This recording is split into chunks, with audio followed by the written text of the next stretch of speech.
Mephibosheth was the son of Jonathan and grandson of King Saul. When he was just a little boy, something very sad happened. His father Jonathan and grandfather Saul died in battle.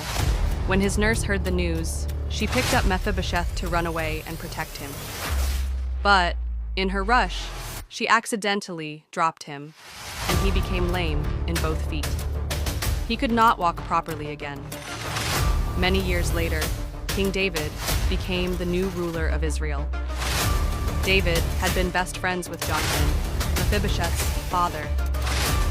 David remembered his promise to Jonathan to be kind to his family. So David asked, "Is there anyone left from Saul's family that I can show kindness to for Jonathan's sake?" A servant named Ziba said, "Yes, there is Jonathan's son Mephibosheth, but he is lame." David said, "Bring him to me." When Mephibosheth came, he was scared. He bowed low and said, "I am your servant." But David smiled and said, "Don't be afraid. I will show you kindness for your father Jonathan's sake. I will give back all the land that belonged to your grandfather Saul, and from now on you will always eat at my table." From that day on, Mephibosheth lived in Jerusalem and ate like one of the king's own sons. Even though he couldn't walk well, he was loved and honored by the king. Lesson: kindness that honors promises and sees beyond brokenness. The story of Mephibosheth reminds us that true kindness goes beyond what is seen on the outside. Mephibosheth was forgotten, broken, and living in fear. But King David remembered him, not because of what Mephibosheth could offer, but because of love and a promise.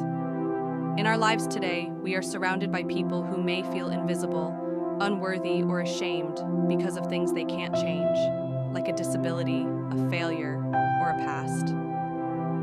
Like David, we're called to show grace, not based on status or perfection, but on love and loyalty. David didn't just help Mephibosheth, he restored his dignity.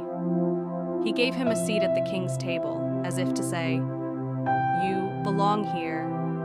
You are valued."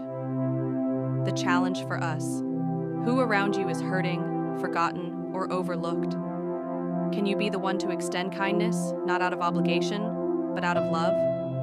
And when we are like Mephibosheth, feeling broken or unworthy, this story reminds us that God is like the king who welcomes us, not because we deserve it, but because he is faithful to his promises.